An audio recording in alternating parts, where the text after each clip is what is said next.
Good evening, buenas noches. Welcome to the third event of the Latino Latin American Studies program event series of spring 2015. The theme is popular religion in Latin America. Tonight, we have a special guest.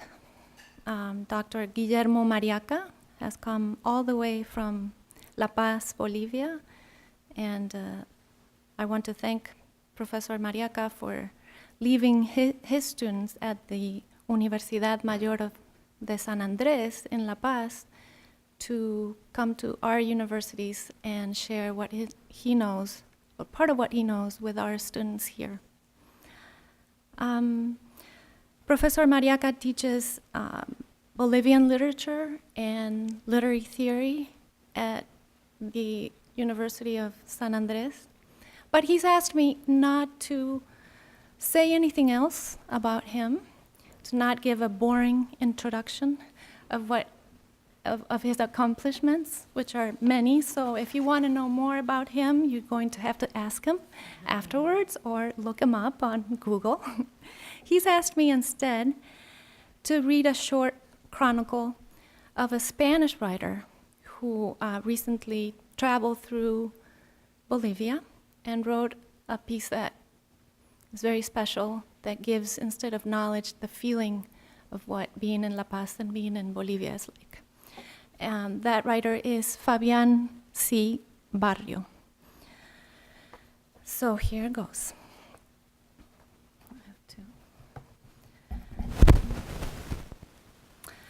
La Paz is, without a doubt, one of the most prodigious human settlements in the world.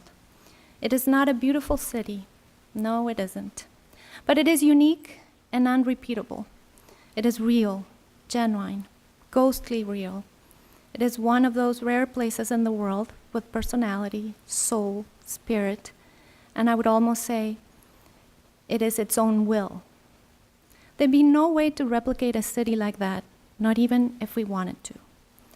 I still ask myself how human will could carry this into this hidden valley in the high plateau at 4,000 meters high, such quantity of bricks, vans, sheet roofs, miles of electrical cords, llama fetuses, meat stews, top hats, quarter and breaded chickens, cableways, and niches for the dead.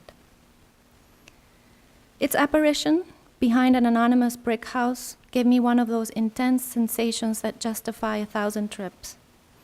I called out like a madman, many times. The roar of traffic ate my calls, and that is how it all stayed. It was a slap for the retinas and the spirit. And then the gradual acceptance of its reality, of its crammed streets, its endless markets, and its vertiginous slopes. It was like the emergence of an inevitable, fast, and sincere romance of the kind you know will hurt you. I don't love La Paz or Bolivia. They have made it hard for me, but they have certainly hypnotized me, fascinated, dazzled me, like a helpless bunny blinded by the lights of a car that is going to get killed, but it is unable to react and prevent it. I think you should come to La Paz. What the heck? I think you need to come to Bolivia and see this with your own eyes and your own guts. Come to La Paz when you have a free week. Don't make plans. Don't even think of making a reservation. Simply plant yourself here. Let altitude sickness leave you without breath.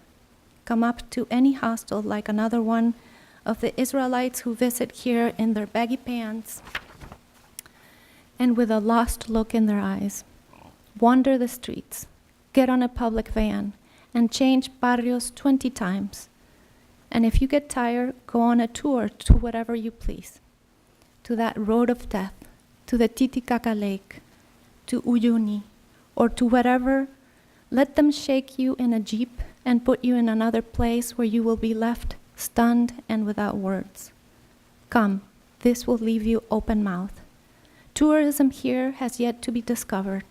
There's a great margin for uncontrolled and genuine adventure, for Martian landscapes that will hit your spirit, for dishes that will have you sitting on the toilet until you're reversible, for unending nights under a fresh blanket of stars, for unceasing wonder. In few places, like in Bolivia, people have a contractual relationship with Mother Earth. They dump beer on her. They lie on it to hear her bellow. They shit on her. They cry to her their sorrows. They invoke her. They beg her. They love her. And it shows. The paseño character, without being sullen, is special. They are people with an unbreakable tenacity, an amazing work capacity, an unlimited resistance. They completely go to their thing, firmly focused on their goal, and you cannot intrude on their way because they will mow you down. Nothing will stop them. They detest photographs or having to waste their time giving directions. As an answer, they will give you a vague signal to get rid of you, and they will keep working on their things, impassive and tireless. This country will take off like a rocket. Give it time. At some point in the future, very near, it will be too late to know firsthand a silent and visceral revolution like this one. Because the revolution will have finished. They will be the princes of the Pachamama, kings of the Indian high plateau. So that's the chronicle. Now, Dr. Guillermo Mariaca will talk about a lecture titled The Two Goddesses, Land of the Two Goddesses, Indian and Christian Religiosity in the Andes.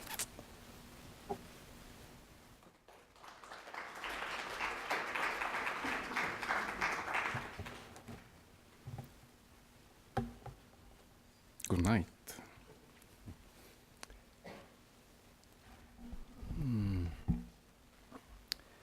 I've been here in 1990, not here, but in the United States, in Pittsburgh.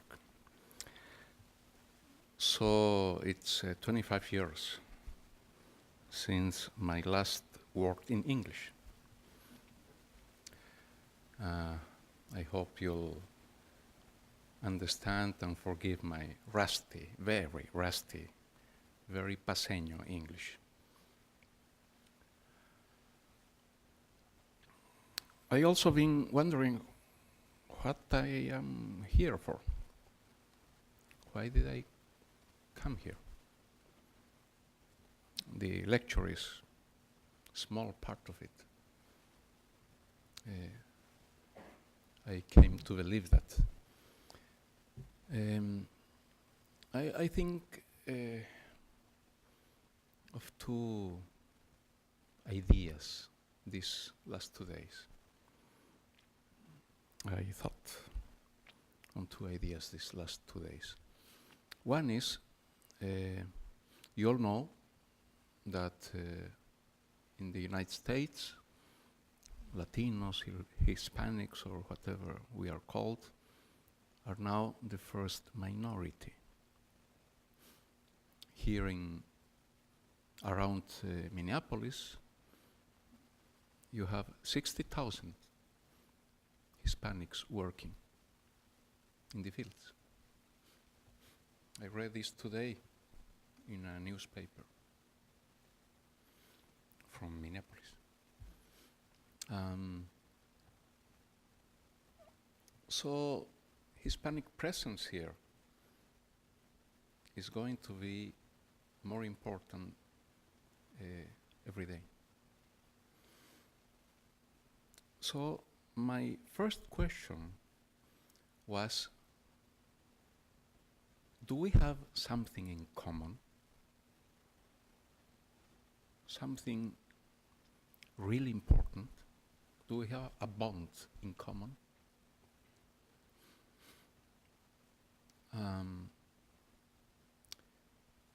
All Latin America has Indian ancestry. Even some parts of them that until very recently denied it.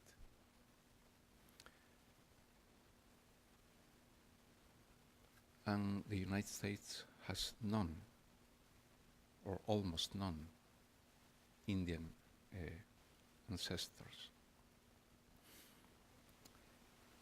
Then how could we have something really deep in common?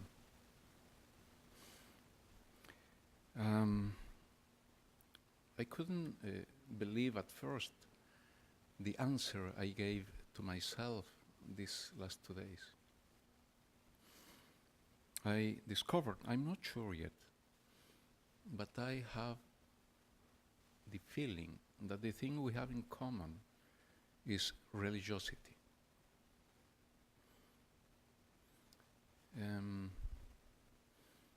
When I was invited to come here, I asked myself, why? Why me? I mean, I'm not a very religious person.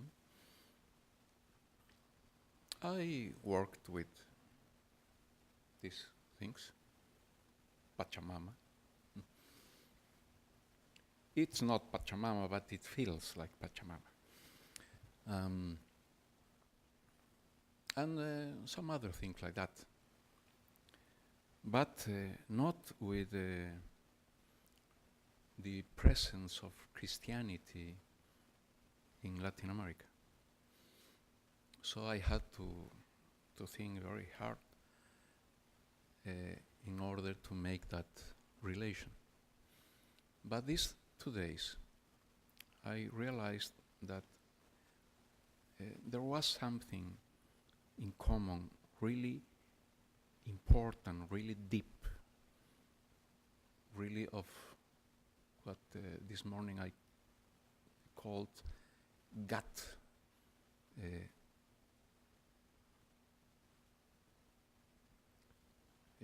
gut feeling.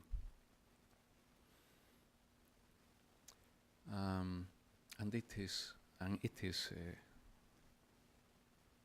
religion, or maybe better called religiosity.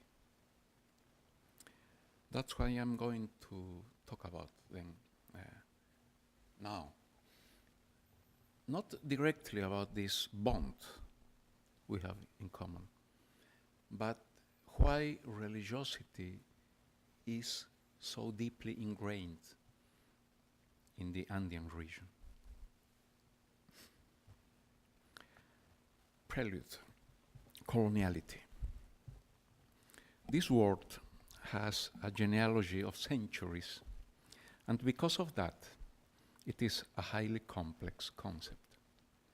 But above all, it is a paradoxical experience because it is the experience of seduction, an experience that great part of humanity lives and has lived throughout all of its history. Today I will not speak of the word, almost nothing about the concept. I would like instead that you walk with me through the existential sensation of coloniality, how it is lived, of course, but especially how it is felt. And very few experiences lend themselves to suffer this calvary as a religious experience does. Because the contemporary religious experience is the patriarchal experience. How God seduces us with its incantation of paradise, and how its revelation of power colonizes us, and how voluntarily and pleasurably we kneel to the promise of redemption. How do we speak of the patriarchal religion that seduces us? How will I need to choose the epic of complaint, or the tragedy of confession, or the drama of history? I cannot. I do not want to. This strange world from where I come demands a translator. Of course, not an archaeological translator, but a poetic translator. My land demands that I honor its engagement at the level of the mountains, its huacas, of those divinities that elevate us to the most transparent region. And although I know that living in the mountain does not mean living at the height of the mountains, I trust that it can give me enough oxygen to learn to breathe in the language of the mountain. Coloniality in the Andean region has its rarities. It isn't Assyrian, Chinese, Egyptian, Greek, Roman, or English. It is Spanish. It made genocide state policy, of course, but genocide was not its reason for being. It made of the empire an ostentation, but that empire was defeated by an English corsair, a tempest, by its own delirium of exhibition. It made of silver a form of domination, but it couldn't transform it into goods or financial capital. As far as conquest, the Spanish one was a disaster. On the other hand, in colonizing, they became inventors, because they were dedicated to symbolic seduction, not to institutional civilizing. First, the colonial monsters. I would like to share a first essay, The Understanding of Coloniality. Without this look into the monster of which we are always pregnant, nothing is thought through nor felt.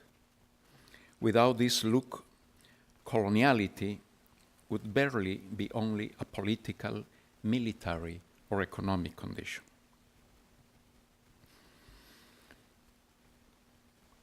The colonized are able to look at the colonizers from the denial of their destiny. They have learned to question hegemony and therefore to doubt the inevitability of submission. The colonized forced coloniality to use violence and so cancel its own perverse love for it. The colonized have denied paradise as constitution of coloniality, and therefore they have recovered the utopic values of their ancestors. Of course, to deny that the colonial condition is inevitable for the indigenous world is not enough. Those who are deprived of desire cannot but desire monstrously. Therefore, in their narrations, there aren't any instances in which something is about to happen, but the chaos that tells of a certain story of what is definitely inaccessible, but at the same time indispensable. Because the Halka textile, this type of textile, is the prophecy of communal memory. If modernity, the language that denies what is absurd, must tell the epic of continuities, the indigenous, the radically alien language, weaves to allow entrance to the erotic repressions of the liberating chaos. In this way, the monstrous desires are not limited in this part of the world. They are slipped into the siren songs in order to seduce the modern order. The Halka style, this style, arises from this tension between prohibitions and necessities of the conqueror fighting against the deep memory of the Halka's textile identities. There is a tradition by which the Halka women, when they are old enough to weave, must, in a certain cave, spend the night and make love with the master of chaos. From the birth of this union, untamed animals are born. It doesn't seem possible to assimilate these beings to the Inca or Aymara worlds, orderly worlds after all. It is necessary to go back to such old cultures as Tiwanaku or Chavin to find the combination of condor, puma, and reptile from which these mythological animals are produced. Are they reminiscences of that one that calls itself Chulpa, the Chipaya, those that were born in the shadow of the world when there was no sun? Are they the representations of the always defeated who take revenge on their history by weaving it as fiction? Or is it the repression of women who love the colonial demon, denounced in the weaved footprints that betray the exodus from the loving captivity to the seduction of modernity? Is it the visual narration of the colonial experience? The designs in the textiles are, because of that, not only a mimesis of the witness of the colonial condition, but a real footprint of it. The witness is as important as the testimony. That is why this precision is existential. The experience of the individual witness agrees with the experience of the community. To take revenge on its history is to sing with a siren's song, with that monstrous desire to imprison the capture, with that naked desire for the entire body that seduces the imposed order in order to lose it into the chaos. Only those who are able to narrate themselves as fiction can make us understand. Not the historical time of our defeated memory, but the fictional time that predicts the struggle. Not the original time of colonization, but the narrated time of desires. And since the spectacle designed by its telling creates a perennial present, the pained memory stops being inevitable. With the transgression of that tragic memory, the modern continuities of meaning and judgment strip themselves naked. Unlike the historical coldness that organizes the time of the colonial condition, in these chaotic textiles we live passionately the prophecy of the communal return. The colonial condition is lived existentially as a movement from captivity towards liberation. The modern desire is a prohibition that goes beyond the limits of pleasure. So, even if the Halka textiles pretend only to weave chaos, their style reveals itself as the transgression of pleasure, as the weaving of liberation. This is why this other pleasure, the monstrous, is a transgression of desire. It metamorphoses the unpronounceable name of the absent freedom, singing so that it leaves the colonial limit, the colonial condition seduced in a textile, siren that sings to modernity so that will lose itself. The experience told in these Halka textiles, those made during the first year after the conquest, are proof of an effort to understand the colonial chaos. A rape that impregnates, a monster that cannot miscarriage, a chingado that you cannot hate, textile children of the Malinche. These are Mexican words. Chingado, Malinche. I hope maybe you have heard it sometimes. Have heard, no? Heard. Escuchado. Yeah, that. You understand. To resist is something, but to transform is fundamental. To decolonize does not imply a reconstruction of the ancestral culture. It assumes knowing the culture of oppression from the perspective of the subaltern, revealing the epistemic ravages of colonialism, while living the intellectual and existential encounter with them. It assumes denouncing concepts and practices like the civilizing process of the exorcists. It assumes building liberating narratives that are not steeped in the marginality turned fashionable, in the shadow of otherness, in the consolation of difference. That is why these textiles invert the colonial seduction. They are sirens that sing to modernity, so it will lose itself, although they are no more than that. Second essay, The Feminine Resistance.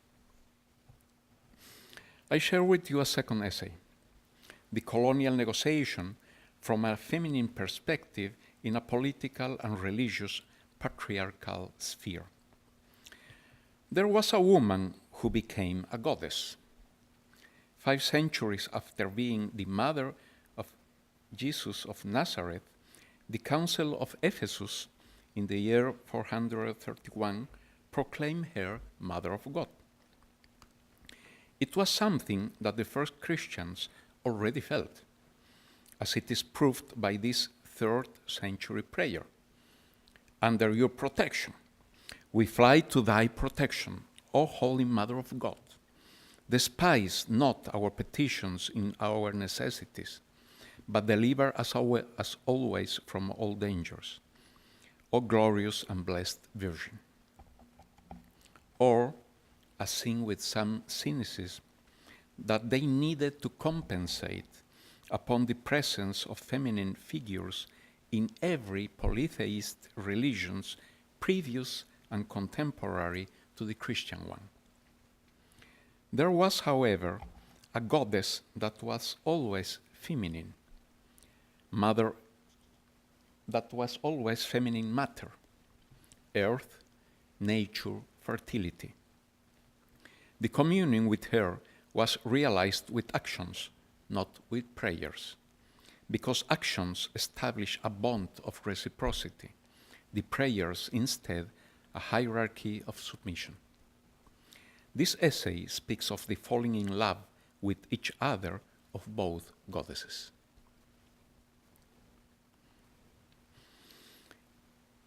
In 1720, by the order of an Indian chief, a painter finishes a portrait, of which 2 main and several minor versions exist.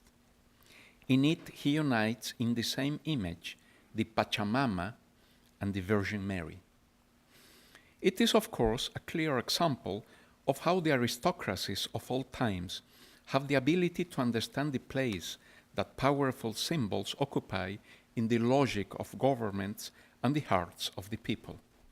In a defeated aristocracy, that ability had to become a virtue. Only in that way they could preserve privileges. For Christians of the 16th and 17th century, obsessed with the existence of the devil, the indigenous worshipping could not be anything other than the influence of Satan. But while the indigenous people made of its invocations, not its prayers, a clandestine culture linked to the interior world of the earth and masculinity, the indigenous aristocracy negotiated the presence of feminine entities that could be less subversive while they were visible in the upper world. Thus, while the colonial order assured its visibility, the indigenous resistance took refuge in the shadows.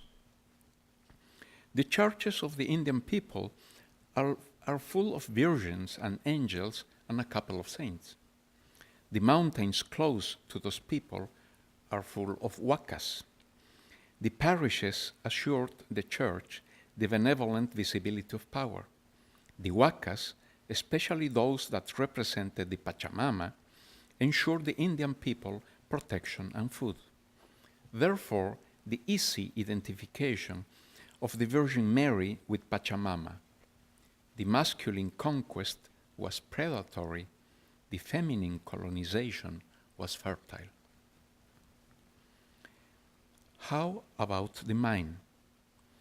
It was part of the upper world because it strengthened colonial power. It was part of the underworld because it protected the religiosity and autonomy of the indigenous resistance. But in addition, it was a bridge. It was a strange bond of privileges between Spanish aristocrats and Indian aristocrats. That strange symbolic schizophrenia. The Indian chiefs had to send to the mines mandatory quotas of Indian workers to extract silver and give it to the Spaniards. Several centuries of this mita system, that's the name, concluded in the genocide of 6 million Indian miners, according to historians. Those Indians who were able to return to their communities had to farm the land and give to their chiefs a good part of their harvest. The only thing those Indian miners earned were minimal autonomy, the division of the land between the Spanish and themselves. It was the precarious conservation of their symbolic world. The military battle had been lost. The economic battle had been lost. The political battle had been lost. Only the symbolic battle was shared territory. While the West fought with Christian arms, the Indians fought with pantheist arms. This explains the interest of the Indian chief in intertwining the Virgin Mary with the Pachamama. Because of its subjugation and convenience was in the Virgin, its loyalty was its umbilical bond to the Pachamama. In those paintings, God the Father, God the Son, and the Holy Spirit are at the top. The Pope and the King in the bottom. The Pachamama-looking Virgin is in the center, crowned with the spiritual forces and adored by material forces. And almost irrelevant are the chief and the painter, small in the mountain itself. Those paintings allow us to understand the strategy of the vanquished and the condescension of the victors. But there is something in the visual materiality of the same painting that remains invisible. That something is called Sahara. The Andean state societies, like all states, had to distinguish themselves from the other societies that lack state, from the barbarians, from the societies free of imperial precepts. But unlike Christians, Islamists, or Hinduists, Andean religiosity enjoyed ambiguity, because fertility comes from the world below, from those forces that conserve its savagery. It was necessary to preserve communication with the humanity of the age of darkness, with the ancestors, with the cultivated lands, with the interior forces of the mines. That is why the Pachamama was ambiguous. She was a sacred waka and at the same time an evil Sahara. She could provide and also punish. Isn't a flute? Hmm?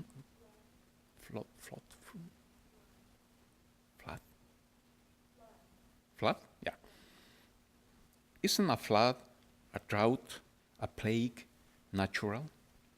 That is why Andean religiosity demands humble treatment with the forces of Sahara and with the Sahara side of the Pachamama. She impregnates us, but she demands reciprocity. She provides for us, but she demands humility. The mind is governed by the Supai, the force of the depths of the interior Pachamama. He must be honored and he must be paid permanent tribute in blood, preferably that of pregnant llamas. But when the mineral comes out of Earth's interior, the benevolence of the upper world Pachamama must also be recognized and rendered honor as well as be paid tribute. Not of warrior and masculine blood, but of feminine and agricultural humility. A festive rite giving thanks to the harvest and feeding her can be enough. For the plebeian and rebel Indians, of course, but not for the aristocracy, not for the attentive eye of the Spaniards. That is why it was necessary the conjunction of the Pachamama with the Virgin Mary, the benevolent side of the sacred force in a visible image, uniting the abstract Virgin with a terrestrial Pachamama in order to preserve the sustainability of the colonial condition. Plebeian Indians that spoke with a Waka and Sahara Pachamama at the same time, preserving its symbolic capital through slave labor. Spaniards satisfied with silver and their patriarchal god, mediating Indian aristocrats that preserve their privileges, uniting the feminine divinities. Patiently, the Indian chiefs ensured the fertility of the earth and of the animals for the Indians, silver for the empire, and faith for the hierarchy of the church, and of course, the preservation of the mediators themselves. All the patience of a long colonial history condensed in a painting of the earth that was able to unite two goddesses in one. The Christian God, who was imposed to eliminate indigenous worshipping of the Potosi mountain, surrenders himself to two goddesses. One of them gives up the dogma of its virginity in order to relate it to the fertility of the mind. The other one marginalizes her Sahara to fertilize the silver of the colony. Because even if the two goddesses can be explained as part of an indigenous tactic of resistance that did not find any other way that its pantheon be respected, but to assimilate it to the Christian one, and as part of the Spanish strategy of elimination of polytheism and pantheism in submissions to the patriarchal God, the Pachamama Virgin is an argument for Catholic teaching and a political tool. This painting is another proof that the dogmatic Catholic religion knew how to submit to the convenience of power. It is proof that the indigenous resistance was seduced early on by the colony through its own aristocrats. And it shows that antagonistic religiosities can dialogue if they do it with a perspective towards fecundity, that is, from a feminine perspective. But above all, it is a work of the arts, not of the religious powers, nor political or economic ones, that which forms the base of Andean history. From that history built from the first colonial experience of humanity. Third essay, the Supai resistance. This is the last essay, the one that narrates the colonial impotence. Ultimately, even if the Supai Indians knelt to the Augustinian Virgin of the Candelaria, they Indianized her as Virgin of the Manshaft. Not a single missionary order was able to impose, beyond the forms, their inquisitional faith in a single true God. That is why dance gives evidence of the presence of otherness, of the radical other, above all of those who predicated the property of the unsurpassable world. In 1904, the great traditional authentic Oruro Diablada is institutionalized. It represents the rebellion and submission of Andean religiosity to Christian religiosity. Its indigenous origins can be traced to the Uru Chipaya dances of the 1st century and its Christian influence to the Catalan Bal de Diable of the 12th century. But in this dance, the Tiu Uru, the Aymara Supai, the Quechua Sahra, these gods from the underworld have survived dancing the resistance. An army of devil's desires. To defeat the angel that guides its submission, to reach the she-devil that raises their caution. This is one of the stories of that desire. There were autos sacramentales. There were indigenous rites as well. Who knows from what perverse combination, from what combination of agricultural rites with Christian rites, with market rites, the miners started to understand the cultural earthquake in which they lived in the mine.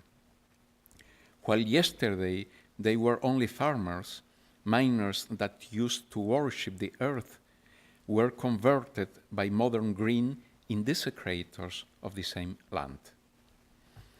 In 1898, Simón Patiño discovered the mine La Salvadora and he saved himself from disaster.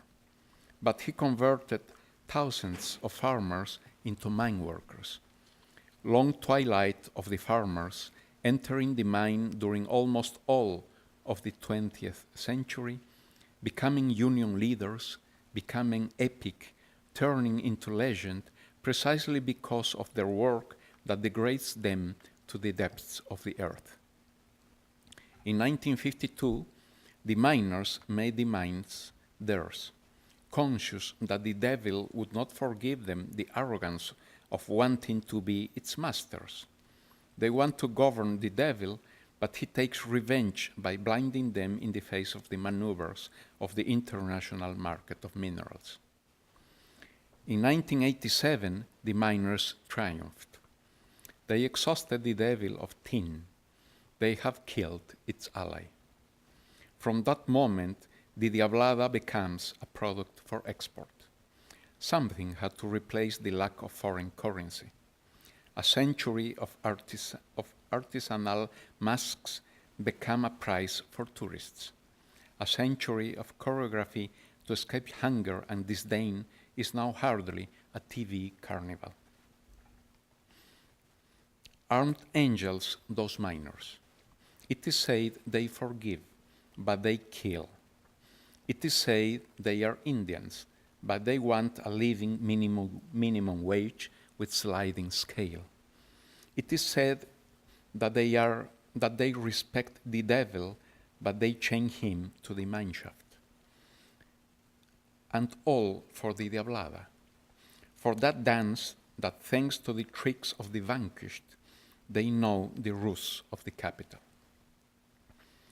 Dancing the Diablada, they rid themselves of the crust of submission that has desecrated the trust in the struggle. With every choreographed figure, in each sea of movements, wrapped the embarrassment of the dull little angel that walks backwards with its shoddy sword. Until prostrated in front of the Virgin, they seem to recognize their humiliated place. They do it only showing their waged faces, not their luxurious masks that call for sensuality of the she-devil who stirs them into them in their last loves. Still, if the Diablada is lost in the memory, like the mariners that dance are diluted in informality, it doesn't matter. It has left its footprint. And as everything done by cholos, tomorrow will be reborn because it could not do other than sustain their otherness. The Diablada, so that nobody ever takes them for a ride, the moment of the humble celebration of their otherness. The Supai has embodied the secrecy of political resistance and the Andean vocation for ambiguity. The colonial army should give thanks to this vocation. Since the Supai is not a moral dogma that forces the achievement of 10 or 5 imperative precepts, since the Supai is not the devil that unites evil and sin, since the Supai is not the inferno that inhabits us from beneath and from inside, the Supai has become the divinity of the conquered. Of the Urus conquered by the Aymaras, of the Aymaras conquered by the Quechuas, of the Quechuas conquered by the Spaniards. That is why the Supai dance is not inspired by a moral calculation or a political vocation, but by a symbolic need of reciprocity, even when that reciprocity is not equitable. The Supai, like the conquered, needs to feed itself, but it must do sharing its scarcity and its bowed head. If the offerings of the dancers of the Diablada were insufficient because they could not save enough, the Supai eats them, making them sick or killing them. Or if the dancing of the dancers sinned by lack of enthusiasm because they did not know how to be grateful, the Supai hides the mineral vein. On the other hand, if the Diablada celebrates the life of proletarian work, the Supai announces modernity, migration, urbanization, the wage economy, the dissolution of tribal identities. That is to say, the seed of modern emancipation. Thus, the Supai condenses the social transformation of the indigenous people from agriculture to proletarian mining, but at the same time and above all, proves that the Andean world is a Cholo world, a world that develops sustainably the otherness as a proposition to world history and not only as a reaction to exploitation. Epilogue. The conception of existence of a cultural other is as old as the birth of anthropology. Nonetheless, the way the discipline has approached this topic has changed throughout time. The other is no longer the isolated Indian submitted to the dominant Western culture. The other, or better said, the others, are represented by multiple social groups differentiated by culture, religion, or nationality, that presently share physical or virtual spaces, and they play down the mere existence of an opposite we. That is why the challenge of mediation does not refer only to the cultural sphere of the other, but to the creation of institutional spaces where the multiple others can debate to the point of generating conditions to reach equality of opportunities. The land of the two goddesses is proof of how subaltern populations are able to integrate foreign concepts so that people will be understood and heard. It also shows how the colonization was symbolically flexible in order to develop itself with the complicity of the colonized. That is why the Pachamama Virgin occupied a central place in the original accumulation of capital and its production. Because when this colonizing process seemed impossible as a reciprocal relation, the aristocrat Indians turned to a fertilizing feminine divinity. While other symbolic forces explain the colonial process as spoliation and genocide, the Pachamama Virgin tells how her story was an answer, not only a complaint, to the colonial violence. Colonization is not only fought by war. That is how it is reproduced. It is not transcended with politics. That is how it is disguised. Colonization is not ignored with religion. that is how it is perpetuated. Colonization is known, it is fought against, it is transcended with culture, with art, with those dreams of the peoples that build their freedom. Because they all want a more just world, of course. But above all, they want a beautiful world. A world in which they could dance away their sorrows. And at the end, a world in which they could dance inside their resistance and their burning freedom. Thank you. Thank you very much.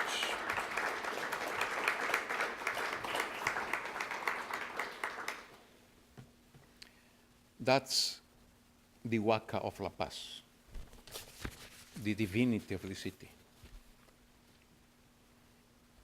Its name is Illimani.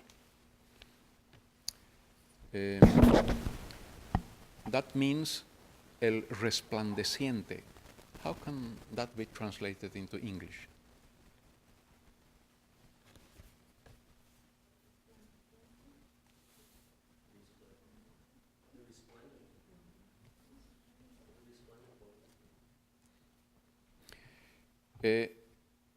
That name is a very old name.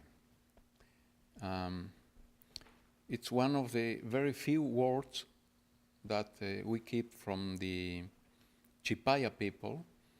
The Chipaya people talked Puquina, which was the language of Tiahuanaco. That language is lost. Puquina is lost. But Aymara people who conquered Chipayas remained with some names. And that is one of the names they kept, Illimani. And resplandeciente is not only that shines, is that mountain that shines because it has a loving relationship with the sun. That's resplandeciente.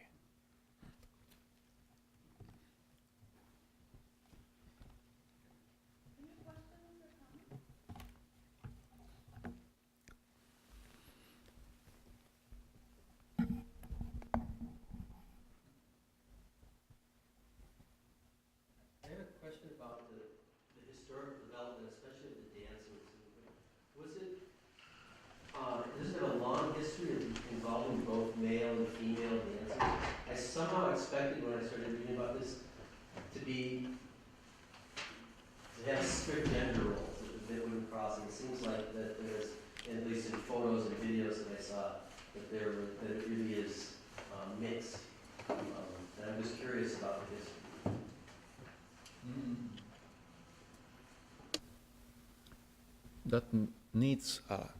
That needs a long answer. But maybe I can make it short, although there's a risk in simplification. The last festivity invented or produced by... No, first. What is Cholo? Cholo is not mestizo. Cholo is not a mixture of Indian and Spaniard. Cholo is that small particular group of Indians that resisted invasion. And because they were defeated by Spaniards and by the other Indians, a majority of Indians that wanted coloniality and not their own Indian way, that desired coloniality. So the Indians that were defeated became Cholos. Indians that had to serve other Indians. Indians that migrate to the cities and became workers, artisans. But Indians, in that sense, that kept their own long traditions, like religiosity, like language. And when you go to Bolivia, to the high plateau, you can differentiate immediately who is a Cholo and who is an Indian. Indians they dressed still now as Indians with textiles. Cholos were clothes from 18th century Spain. They have mantas andaluzas. Women were those mantas. What's manta? Robe, yeah. So, Carnival, Gran Poder, and a lot of festivities were made up by cholos. That part of the long memory of Indians that didn't like colonization, but love capitalist exploitation. It's a paradox. So the last festivity, now very important, is named Gran Poder, the Great Power. And it is organized by the Aymara bourgeoisie.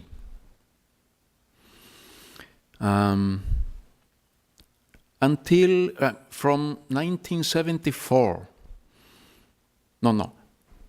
from 1950s until 1974 or 5,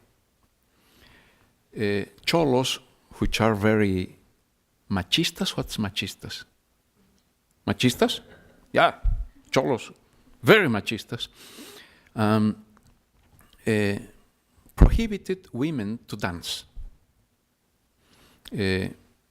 Only men could dance. And a detail that might seem unimportant, but I think is extremely important. Persons that danced as women, because they need women to dance, a lot of dances are men and women. Persons that dance from 1950, the beginning of this festivity, until 1974, were transvestites. So it's very strange. How could these Cholo men prohibit their women to dance, but allow transvestites to dance? And call them, please come dance with us. That's not very machista. So those paradoxes are there. In 1974, that festivity, Gran Poder, became national.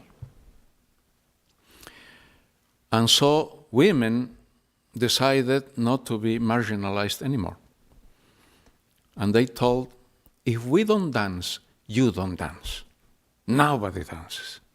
So Cholo men had to allow women to dance. It didn't mean, though, that transvestites in a very patriarchal and machista culture like Bolivia, then and even now, did not dance anymore. They kept dancing. So you can see one part of the dances. The dances are organized by groups, men, women, and groups that danced in the base of the dance, and groups that dance the figures of the dance, more fashionable, more difficult. A lot of groups that dance the difficult part of the dances are transvestites, still now. So you're asking me why women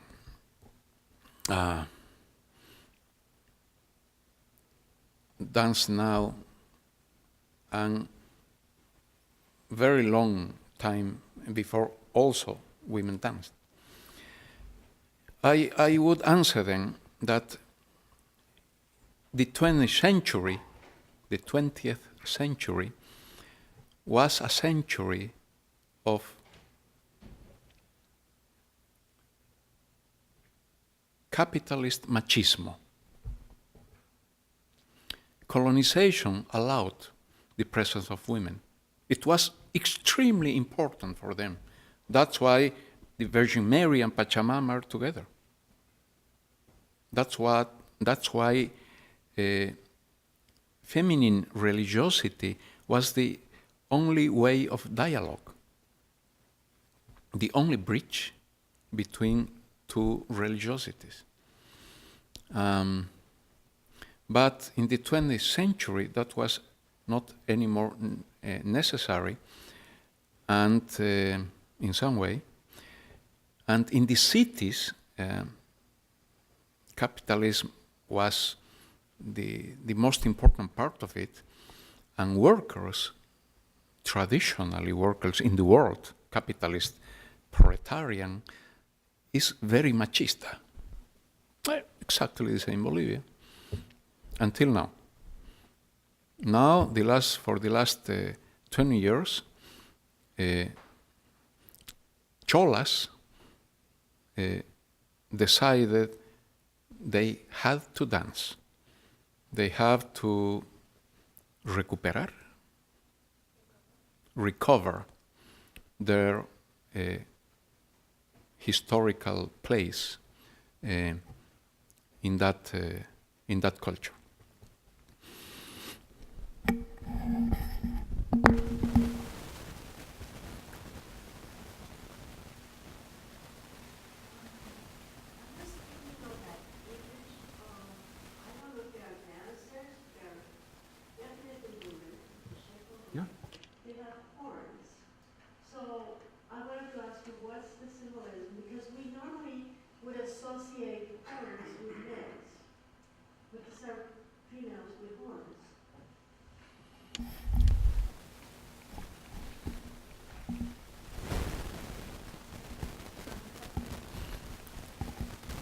Part of the Diablada. There were not women in the Diablada until those years, until 70s. They were not allowed to dance. But beginning the 70s, women decided they had to dance. And so they became she-devils. So, women. Not transvestites. Also transvestites. You have also transvestites. But women now dance the Diablada. The mythical dance of the proletariat in Bolivia. Of the most hardened workers, who are the most machista workers of all.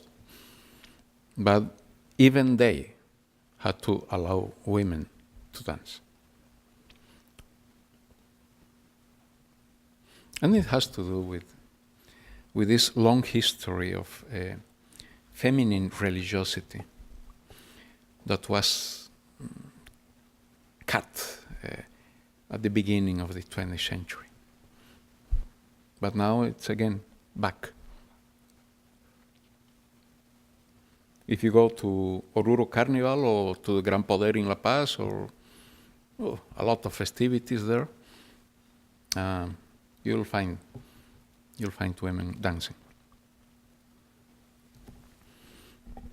Women aren't dressed like Europeans.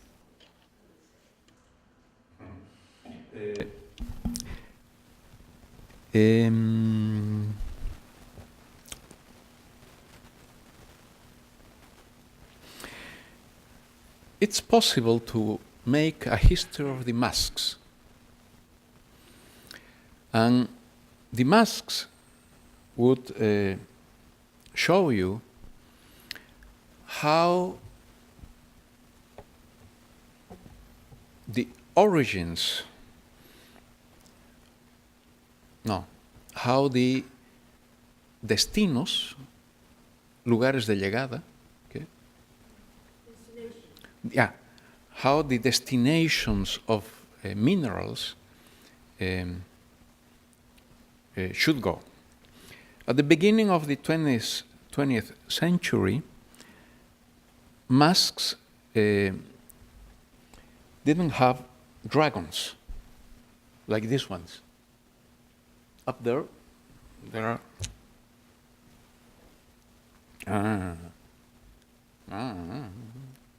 no.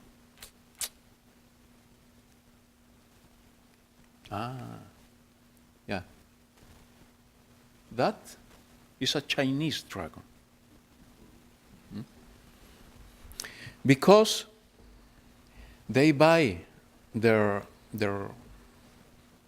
telas, ¿qué es telas? Their fabrics from China now. And the artisans make all those parts of all those clothes out of Chinese fabrics. And they began going to China around 1980s.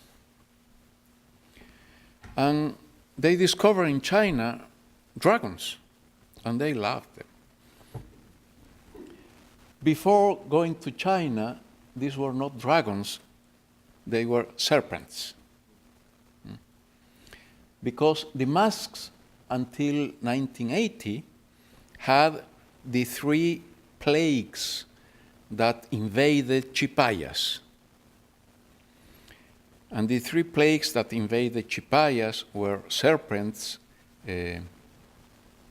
hormigas, ants, and I don't know what else.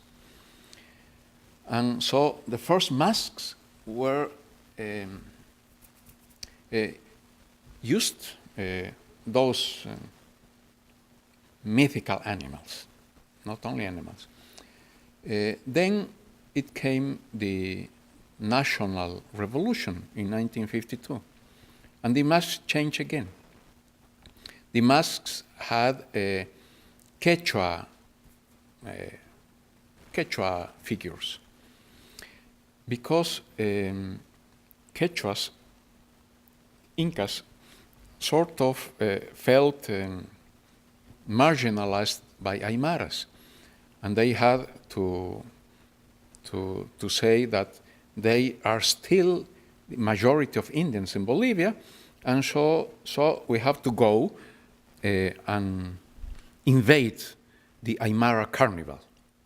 And so in the 50s, in 60s, those parts of the masks and the horns began as main parts of the masks. But now, beginning in the 80s, Aymara people went to China. Only Aymara, and later Quechuas. And so Aymara got back the initiative in organizing the festivity and in deciding how should be the mask. And it's not only dragons. I mean, no. This, for example, is a mask from late 70s, early 80s. This is a snake with wings. But it's a snake, not a dragon. This was the beginning of the change. And this, and mainly this, is a picture of the Hablada in 2013. So the masks have changed a lot, along with the history of the miners.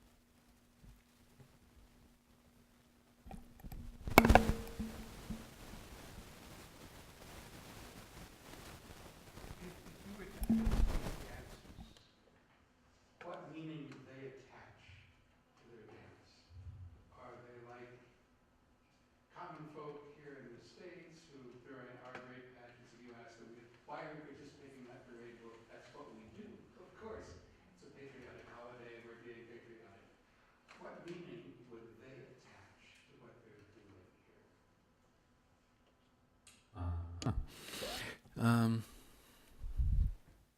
They would say, we are dancing to honor the Virgin of the Mineshaft. All of them. All of them would say exactly the same. And it's true. But it's part of the truth. The other part of the truth, they wouldn't say ever. Because the other part of the truth is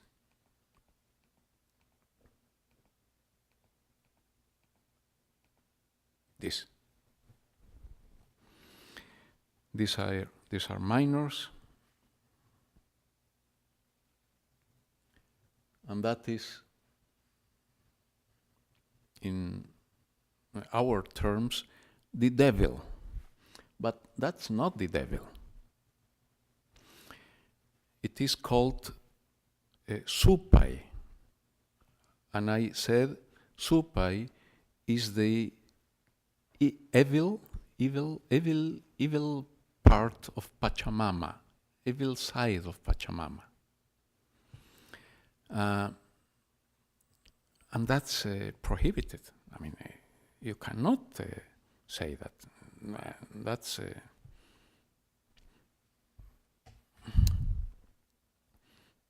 mal visto. ¿Qué es mal visto?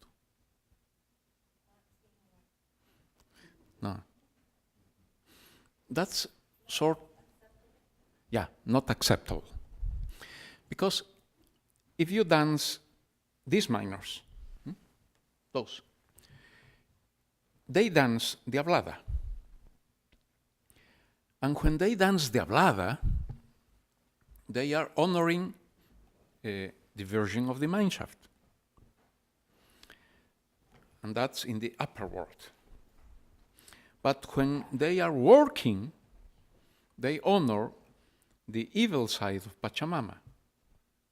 And the evil side of Pachamama is not going to be honored. It has to be like in that chronicle of that strange Spaniard who understands La Paz much better than I could. He says they shit on Pachamama. Yeah, they do that. That's another way of adoring it, of adoring my goddess. I can do everything with my goddess. And so they do that part of that here. And that's not acceptable. It's a very intimate thing. I mean, to shit is very private. So you won't do that in front of everybody. That's why if you ask them, they would say, we honor the version of Socavon, but they wouldn't say this part. But this part is in their mind. In their guts. Yeah. In their mind, no. It's not rational. It's deeply emotional. It's interesting, this is probably something different, but it just reminded me vaguely the Indian divinity of Shiva. Shiva has this twofold nature of being very positive in creation, it is related with creation, and it has this feminine attribute to it. But on the other hand, it is also portrayed as a divinity of destruction, and it doesn't have to be necessarily negative. Destruction can also be positive. But it, vaguely reminds me of that twofold nature of this interesting divinity in the Indian mythology, Shiva. Yeah, it's the same. It's the same. Pachamama Shiva. And if you want to understand it, you can understand it that way. It's very complex and very. Yeah, but also that last part of that chronicle is the way they relate to Pachamama, to that side of Pachamama. They can confess their sorrows to in any part of the city or the high plateau, any moment. They like a lot to drink in the festivities in Carnival. They really drink. I mean, I cannot understand how much.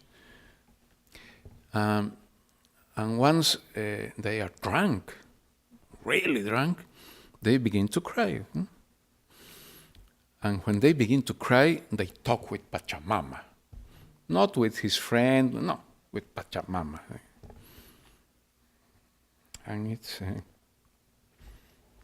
strange to see these workers crying like children. Only at those moments.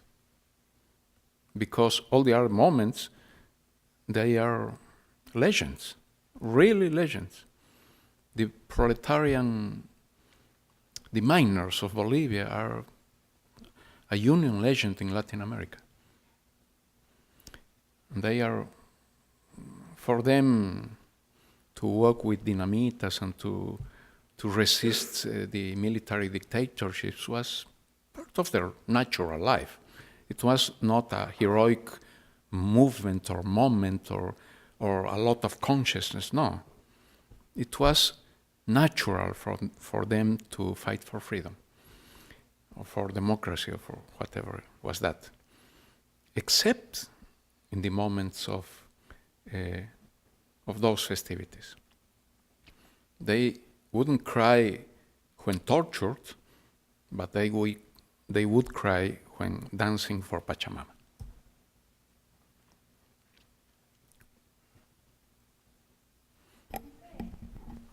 Thank you very much. Muchas gracias. Thanks to you for my English.